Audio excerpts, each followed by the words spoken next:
Reading by Greg Marguerite. They Twinkled Like Jewels by Philip José Farmer. Crane didn't get the nice man's name until it was far too late to do anything at all about it. Jack Crane lay all morning in the vacant lot. Now and then he moved a little to quiet the protest of cramped muscles and stagnant blood, but most of the time he was as motionless as the heap of rags he resembled. Not once did he hear or see a Bohas agent, or, for that matter, anyone. The pre-dawn darkness had hidden his panting flight from the transy jungle, his dodging across backyards while whistles shrilled and voices shouted, and his crawling on hands and knees down an alley into the high grass and bushes which fringed a hidden garden. For a while his heart had knocked so loudly that he had been sure he would not be able to hear his pursuers if they did get close. It seemed inevitable that they would track him down. A buddy had told him that a new camp had just been built at a place only 3 hours' drive from the town. This meant the Bohas would be thick as hornets in the neighborhood. But no black uniforms had so far appeared. And then, lying there while the passionate and untiring sun mounted the sky, the bang bang of his heart was replaced by a noiseless but painful movement in his stomach. He munched a candy bar and 2 dried rolls which a housewife had given him the evening before. The tiger in his belly quit pacing back and forth. It crouched and licked its chops, but its tail was stuck up in his throat. Jack could feel the dry fur swabbing his pharynx and mouth. He suffered, but he was used to that. Night would come as surely as anything did. He'd get a drink then to quench his thirst. Boredom began to sit on his eyelids. Just as he was about to accept some much-needed sleep, he moved a leaf with an accidental jerk of his hand and uncovered a caterpillar. It was dark except for a row of yellow spots along the central line of some of its segments. As soon as it was exposed, it began slowly shimmying away. Before it had gone 2 feet, it was crossed by a moving shadow. Guiding the shadow was a black wasp with an orange ring around the abdomen. It closed the gap between itself and the worm with a swift, smooth movement and straddled the dark body. Before the wasp could grasp the thick-necked thing with its mandibles, the intended victim began rapidly rolling and unrolling and flinging itself from side to side. For a minute the delicate dancer above it could not succeed in clenching the neck. Its sharp jaws slid off the frenziedly jerking skin until the tiring creature paused for the chip of a second. Seizing opportunity and larva at the same time, the wasp stood high on its legs and pulled the worm's front end from the ground, exposing the yellowed band of the underpart. The attacker's abdomen curved beneath its own body. The stinger jabbed between 2 segments of the prey's jointed length. Instantly the writhing stilled. A shudder, and the caterpillar became as inert as if it were dead. Jack had watched with an eye not completely cynical, feeling the sympathy of the hunted and the hounded for a fellow. His own struggles of the past few months had been as desperate, though not as hopeless, and... He stopped thinking. His heart again took up the rib-thudding. Out of the corner of his left eye he had seen a shadow that fell across the garden. When he slowly turned his head to follow the stain upon the sun-splashed soil, he saw that it clung to a pair of shining black boots. Jack did not say anything. What was the use? He put his hands against the weeds and pushed his body up. He looked into the silent mouth of a .38 automatic. It told him his running days were over. You didn't talk back to a mouth like that. Section 2. Jack was lucky. As one of the last to be herded into the truck, which had once been used for hauling cattle, he had more room to breathe than most of the others. He faced the rear bars. The vehicle was heading into the sun. Its rays were not as hard on him as on some of those who were so jam-packed they could not turn to get the hot yellow splotch out of their eyes. He looked through lowered lids at the youths on either side of him. For the last 3 days in the transy jungle, the one standing on his left had given signs of what was coming upon him, what had come upon so many of the transies. The muttering, the indifference to food, not hearing you when you talked to him. And now the shock of being caught in the raid had speeded up what everybody had foreseen. He was hardened, like a concrete statue, into a half crouch. His arms were held in front of him like a praying mantis, and his hands clutched a bar. Not even the pressure of the crowd could break his posture. The man on Jack's right murmured something, but the roaring of motor and clashing of gears shifting on a hill squashed his voice. He spoke louder. Seria flexibilitas. Extreme catatonic state. The fate of us all. "You're nuts," said Jack. "Not me. I'm no schizo, and I'm not going to become one." As there was no reply, Jack decided he had not moved his lips enough to be heard clearly. Lately, even when it was quiet, people seemed to have trouble making out what he was saying. It made him mildly angry. He shouted. It did not matter if it were overheard. That any of the prisoners were agents of the Bureau of Health and Sanity didn't seem likely. Anyway, he didn't care. They wouldn't do anything to him they hadn't planned before this. "Got any idea where we're going?" "Sure. FMRC-3, Federal Male Rehabilitation Camp Number 3. I spent 2 weeks in the hills spying on it." Jack looked the speaker over. Like all those in the truck, he wore a frayed shirt, a stained and torn coat, and greasy, dirty trousers. The black bristles on his face were long. The back of his neck was covered by thick curls. The brim of his dusty hat was pulled down low. Beneath its shadow, his eyes roamed from side to side with the same fear that Jack knew was in his own eyes. Hunger and sleepless nights had knobbed the cheekbones and honed his chin to a sharp point. An almost visible air clung to him, a hot aura that seemed to result from veins full of lava and eyeballs spilling out a heat that could not be held within him. He had the face every transie had, the face of a man who was either burning with fever or who had seen a vision. Jack looked away to stare miserably at the dust boiling up behind the wheels, as if he could see projected against its yellow-brown screen his retreating past. He spoke out of the side of his mouth. "What's happened to us? We should be happy and working at good jobs and sure about the future. We shouldn't just be bums, hobos, walkers of the streets, rodhoppers, beggars, and thieves." His friend shrugged and looked uneasily from the corners of his eyes.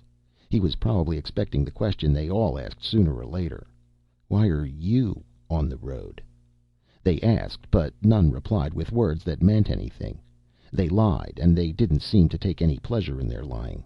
When they asked questions about themselves, they knew they wouldn't get the truth, but something forced them to keep on trying anyway. Jack's buddy evaded also.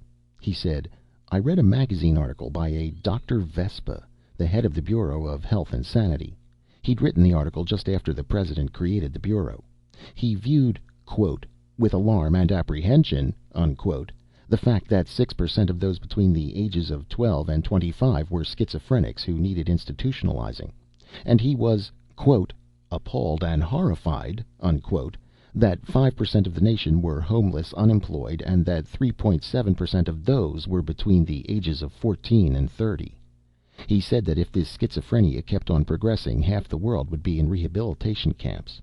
But if that occurred, the sane half would go to pot, back to the Stone Age, and the schizos would die." He licked his lips as if he were tasting the figures, and found them bitter. "I was very interested by Vespa's reply to a mother who had written him," he went on. "Her daughters ended up in a Bohas camp for schizos, and her son had left his wonderful home and brilliant future to become a bum. She wanted to know why. Vespa took 6 long paragraphs to give 6 explanations, all equally valid and all advanced by equally distinguished sociologists. He himself favored the mass hysteria theory, but if you looked at his gobbledygook closely, you could reduce it to one phrase: we don't know.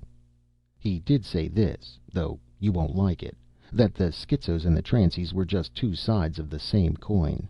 Both were infected with the same disease, whatever it was, and the transies usually ended up as schizos anyway. It just took them longer." Gears shifted. The floor slanted. Jack was shoved hard against the rear boards by the weight of the other men. He didn't answer until the pressure had eased and his ribs were free to work for more than mere survival. He said, "You're way off, schizo. My hitting the road has nothing to do with those split heads. Nothing. You understand? There's nothing foggy or dreamy about me. I wouldn't be here with you guys if I hadn't been so interested in a wasp catching a caterpillar that I never saw the Bohas sneaking up on me." While Jack described the little tragedy, the other allowed an understanding smile to bend his lips. He seemed engrossed, however, and when Jack had finished, he said, "That was probably an Ammophila wasp, Spex urnaria klug. Lovely, but vicious little she-demon. Injects the poison from her sting into the caterpillar's central nerve cord. That not only paralyzes, but preserves it. The victim is always stowed away with another one in an underground burrow. The wasp attaches one of her eggs to the body of the worm. It's a habit common to many of those little devils. Celefron cementarium, Eumenes coarcta, Eumenes fraterna, Bembex spinola, Pelopoeus. Jack's interest wandered. His informant was evidently one of those transies who spent long hours in the libraries. They were ready at the slightest chance to offer their encyclopedic but often useless knowledge. Jack himself had abandoned his childhood bookwormishness. For the last 3 years his days and evenings had worn themselves out on the streets, passed in a parade of faces, flickered by in plate glass windows of restaurants and department stores and business offices, while he hoped. "Did you say you spied on the camp?" Jack interrupted the sonorous, almost chanting flow of Greek and Latin. "Huh? Oh, yeah, for 2 weeks. I saw plenty of transies trucked in, but I never saw any taken out. Maybe they left in the rocket." "Rocket?" The youth was looking straight before him. His face was hard as bone, but his voice trembled. "Yes, a big one. It landed and discharged about a dozen men." "You nuts? There's been only one man-carrying rocket invented, and it lands by parachute." "I saw it, I tell you, and I'm not so nutty I'm seeing things that aren't there. Not yet, anyway." "Maybe the government's got rockets it's not telling anybody about." "Then what connection could there be between rehabilitation camps and rockets?" Jack shrugged and said, "Your rocket story is fantastic." "If someone had told you 4 years ago that you'd be a bum hauled off to a concentration camp, you'd have said that was fantastic, too." Jack did not have time to reply. The truck stopped outside a high barbed wire fence.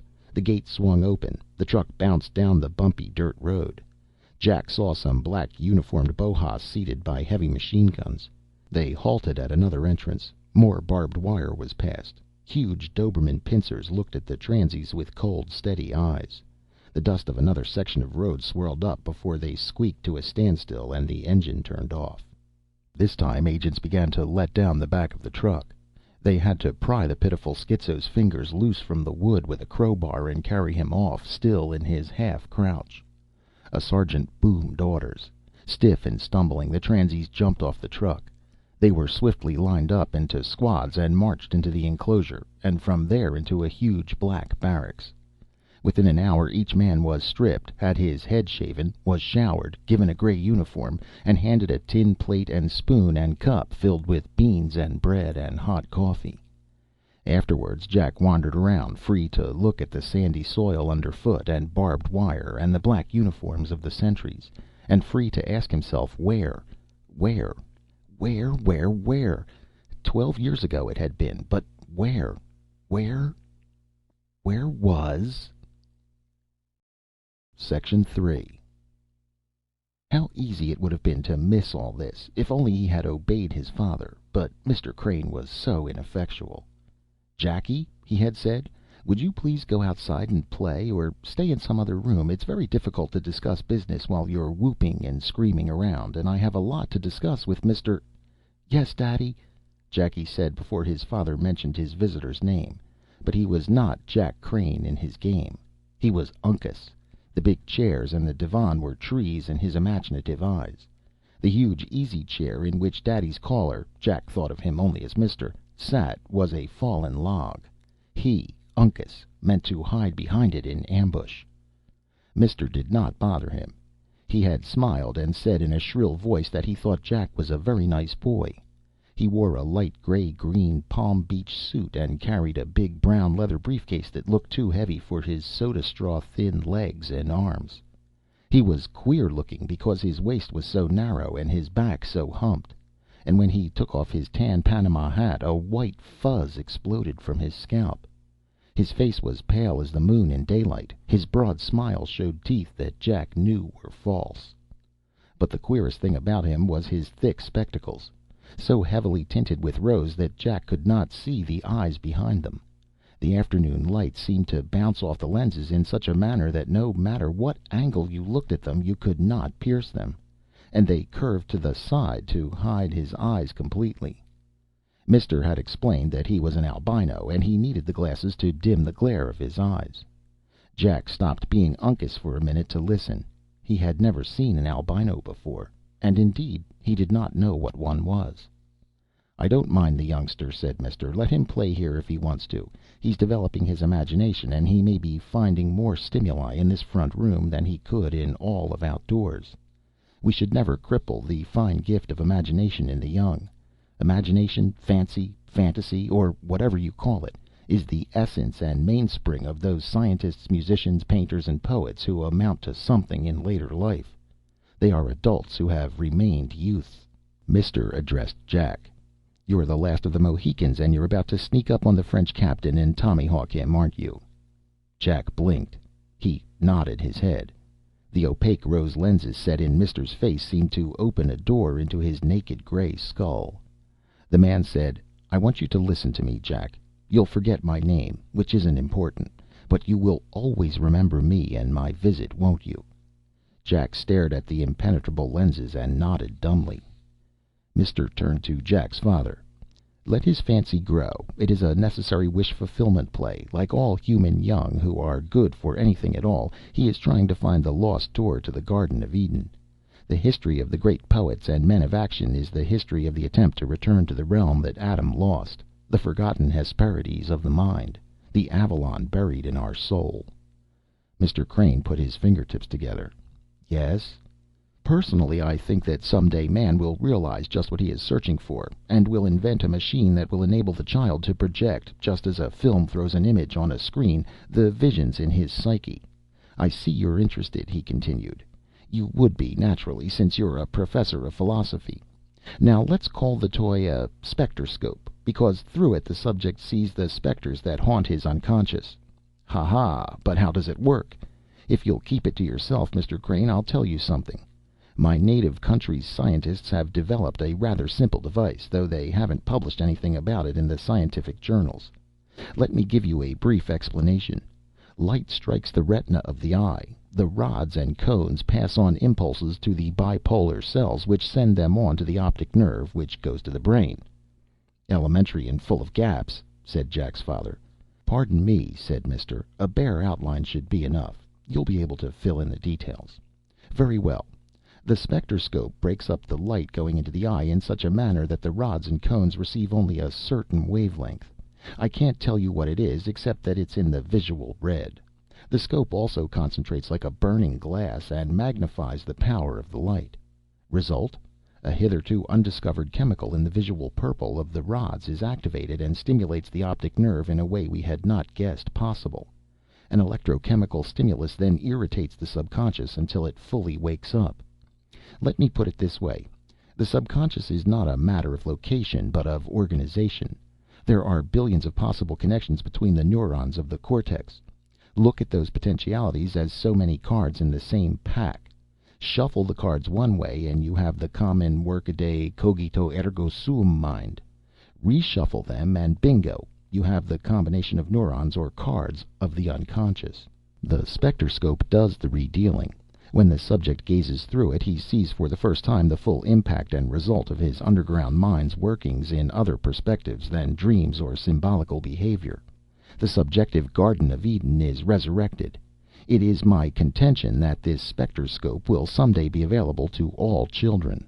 When that happens, Mr. Crane, you will understand that the world will profit from man's secret wishes.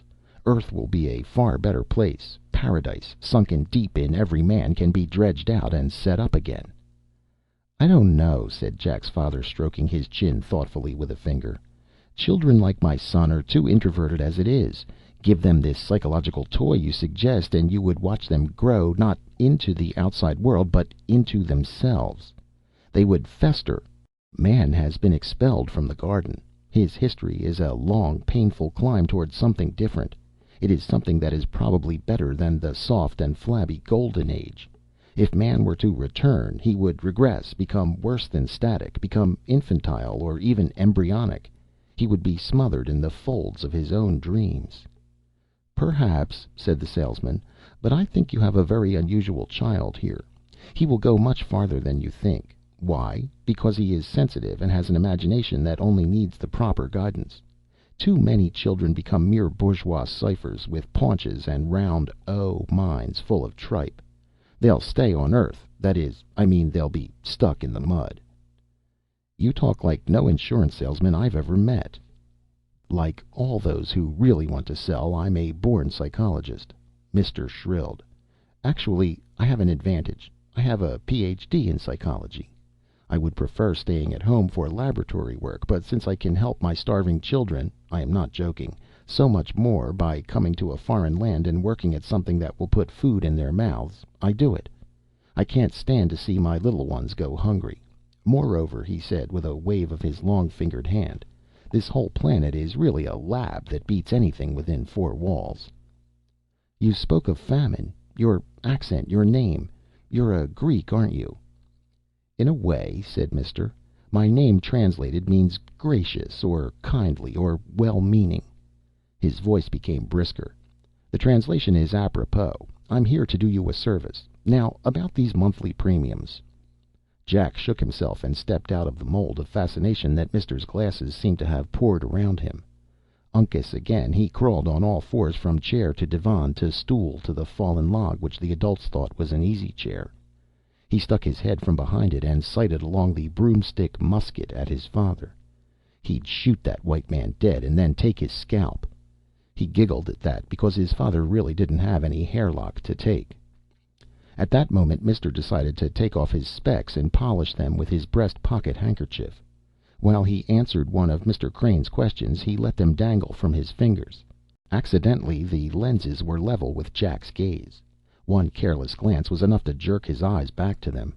One glance stunned him so that he could not at once understand that what he was seeing was not reality.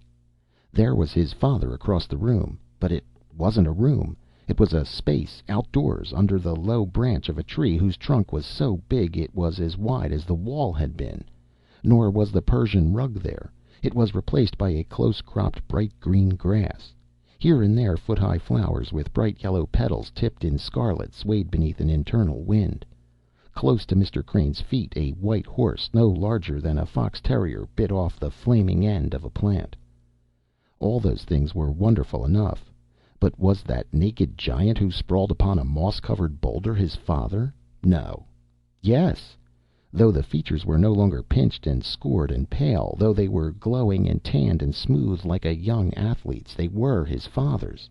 Even the thick curly hair that fell down over a wide forehead and the panther-muscled body could not hide his identity. Though it tore at his nerves, and though he was afraid that once he looked away he would never again seize the vision, Jack ripped his gaze away from the rosy view. The descent to the gray and rasping reality was so painful that tears ran down his cheeks, and he gasped as if struck in the pit of his stomach. How could beauty like that be all around him without his knowing it? He felt that he had been blind all his life until this moment, and would be forever eyeless again, and unbearable forever, if he did not look through the glass again. He stole another hurried glance, and the pain in his heart and stomach went away. His insides became wrapped in a soft wind. He was lifted. He was floating. A pale red, velvety air caressed him and buoyed him. He saw his mother run from around the tree.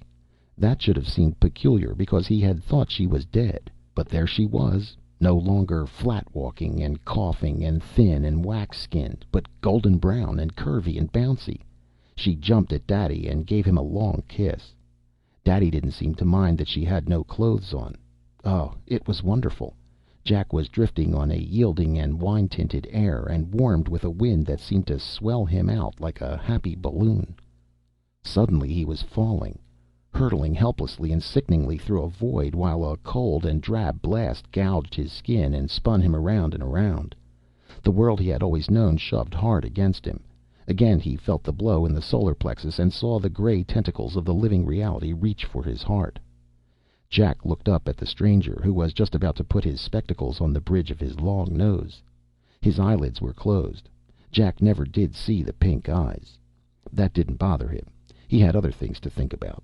He crouched beside the chair while his brain tried to move again, tried to engulf a thought, and failed because it could not become fluid enough to find the idea that would move his tongue to shriek, "No, no, no!" And when the salesman rose and placed his papers in his case, and patted Jack on the head, and bent his opaque rose spectacles at him, and said good-bye, and that he wouldn't be coming back because he was going out of town to stay, Jack was not able to move or say a thing. Nor for a long time after the door had closed could he break through the mass that gripped him like a hardened lava. By then no amount of screams and weeping would bring Mister back. All his father could do was call a doctor, who took the boy's temperature and gave him some pills. Section 4. Jack stood inside the wire and bent his neck back to watch a huge black and silver oyster feel the dusk for a landing field with its single white foot and its orange toes. Blindingly, lights sprang to attention over the camp. When Jack had blinked his eyes back to normal, he could see over the flat half-mile between the fence and the ship. It lay quiet and glittering and smoking in the flood beams. He could see the round door in its side swing open. Men began filing out. A truck rumbled across the plain and pulled up beside the metal bulk. A very tall man stepped out of the cab and halted upon the running board, from which he seemed to be greeting the newcomers or giving them instructions. Whatever he was saying took so long that Jack lost interest. Lately he had not been able to focus his mind for any length of time upon anything except that one event in the past. He wandered around and whipped glances at his comrades' faces, noting listlessly that their uniforms and shaved heads had improved their appearance, but nothing would be able to chill the feverishness of their eyes. Whistles shrilled. Jack jumped. His heart beat faster. He felt as if the end of the quest were suddenly close. Somebody would be around the corner. In a minute that person would be facing him, and then he reflected, and sagged with a wave of disappointment at the thought. Then there was nobody around the corner. It always happened that way. Besides, there weren't any corners in this camp. He had reached the wall at the end of the alley. Why didn't he stop looking? Sergeants lined the prisoners up four abreast, preparatory to marching them into the barracks. Jack supposed it was time to turn in for the night.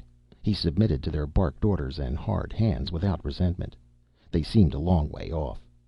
For the 10,000th time he was thinking that this need not have happened. If he had been man enough to grapple with himself, to wrestle as Jacob did with the angel, and not let loose until he had felled the problem, he could be teaching philosophy in a quiet little college his father did. He had graduated from high school with only average marks, and then, instead of going to college as his father had so much wanted him to, he had decided to work a year. With his earnings he would see the world. He had seen it, but when his money ran out he had not returned home. He had drifted, taking jobs here and there, sleeping in flop houses, jungles, park benches, and freight cars. When the newly created Bureau of Health and Sanity had frozen jobs in an effort to solve the transiency problem, Jack had refused to work. He knew that he would not be able to quit a job without being arrested at once. Like hundreds of thousands of other youths, he had begged and stolen and hidden from the local police and the Bohas. Even through all those years of misery and wandering, he had not once admitted to himself the true nature of this fog-cottoned Grail. He knew it, and he did not know it. It was patrolling the edge of his mind, circling a far-off periphery, recognizable by a crude silhouette, but nameless. Any time he wanted to, he could have summoned it closer and said, "You are it, and I know you, and I know what I am looking for. It is what? Worthless, foolish, insane, a dream?" Jack had never had the courage to take that action. When it seemed the thing was galloping closer, charging down upon him, he ran away. It must stay on the horizon, moving on, always moving, staying out of his grasp. "All you guys, forward arch!"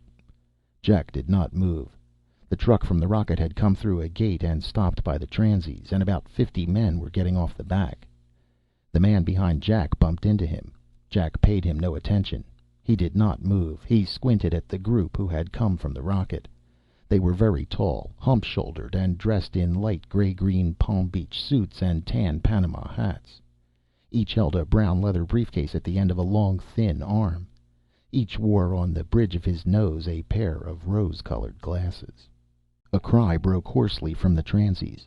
Some of those in front of Jack fell to their knees as if a sudden poison had paralyzed their legs. They called names and stretched out open hands. A boy by Jack's side sprawled face down on the sand while he uttered over and over again, "Mr. Pelopius! Mr. Pelopius!" The name meant nothing to Jack. He did feel repulsed at seeing the fellow turn on his side, bend his neck forward, bring his clenched fists up against his chest, and jackknife his legs against his arms.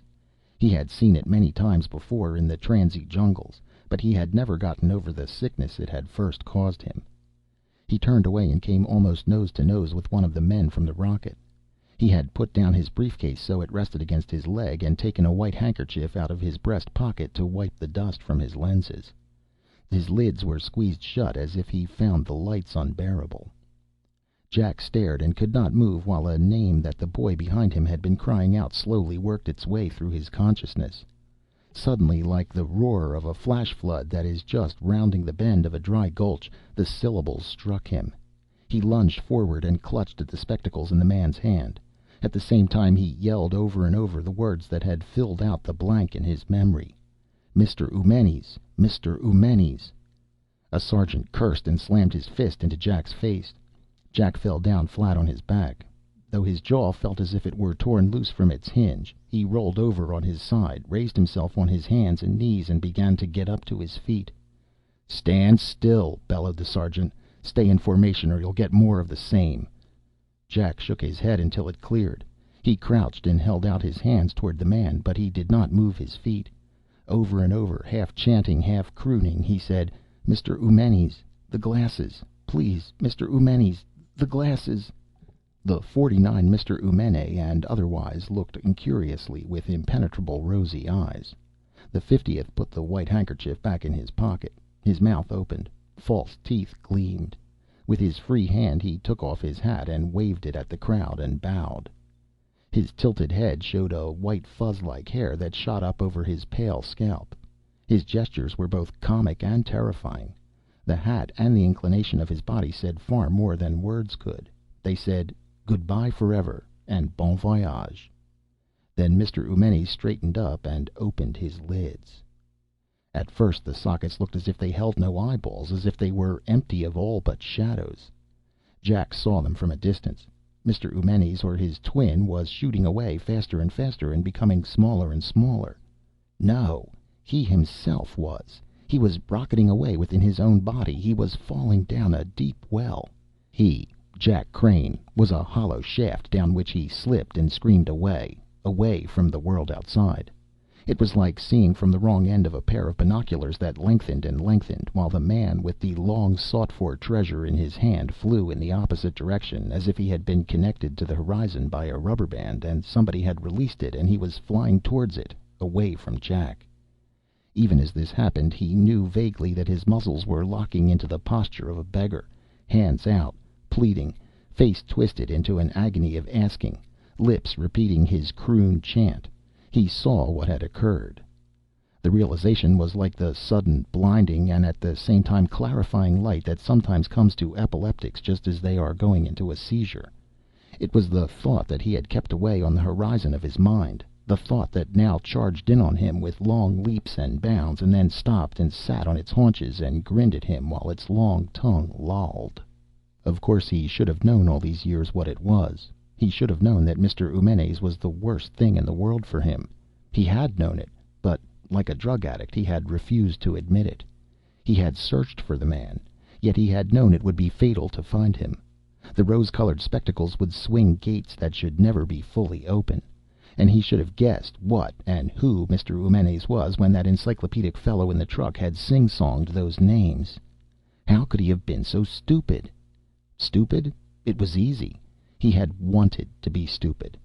And how could the Mr. Eumenes or otherwise have used such obvious giveaway names?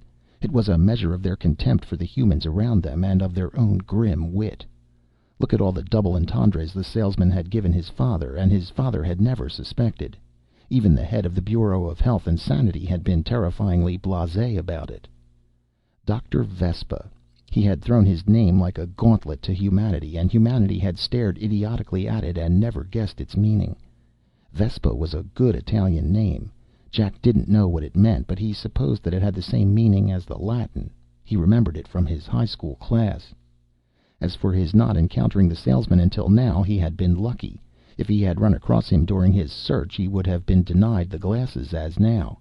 And the shock would have made him unable to cry out and betray the man. He would have done what he was so helplessly doing at this moment, and he would have been carted off to an institution. How many other transies had seen that unforgettable face on the streets, the end of their search, and gone at once into that state that made them legal prey of the Bohas. That was almost his last rational thought. He could no longer feel his flesh. A thin red curtain was falling between him and his senses. Everywhere it billowed out beneath him and eased his fall. Everywhere it swirled and softened the outlines of things that were streaking by. A large tree that he remembered seeing in his living room. A naked giant, his father, leaning against it and eating an apple, and a delicate little white creature cropping flowers. Yet all this while he lived in two worlds. One was the passage downwards towards the Garden of Eden. The other was that hemisphere in which he had dwelt so reluctantly, the one he now perceived through the thickening red veil of his sight and other senses. They were not yet gone. He could feel the hands of the black-clad officers lifting him up and laying him upon some hard substance that rocked and dumped. Every lurch and thud was only dimly felt. Then he was placed upon something softer and carried into what he vaguely sensed was the interior of one of the barracks. Some time later, he didn't know or care when, for he had lost all conception or even definition of time, he looked up the deep, ever-lengthening shaft of himself into the eyes of another Mr. Eumenes, or Mr. Sphex, or Dr. Vespa, or whatever he called himself. He was in white and wore a stethoscope around his neck. Beside him stood another of his own kind. This one wore lipstick and a nurse's cap. She carried a tray on which were several containers. One container held a large and sharp scalpel. The other held an egg. It was about twice the size of a hen's egg. Jack saw all this just before the veil took on another shade of red and blurred completely his vision of the outside. But the final thickening did not keep him from seeing that Dr. Eumenes was staring down at him as if he were peering into a dusky burrow. And Jack could make out the eyes. They were large, much larger than they should have been at the speed with which Jack was receding. They were not the pale pink of an albino's. They were black from corner to corner, and built of a dozen or so hexagons whose edges caught the light. They twinkled like jewels, or the eyes of an enormous and evolved wasp. End of They Twinkled Like Jewels by Philip José Farmer.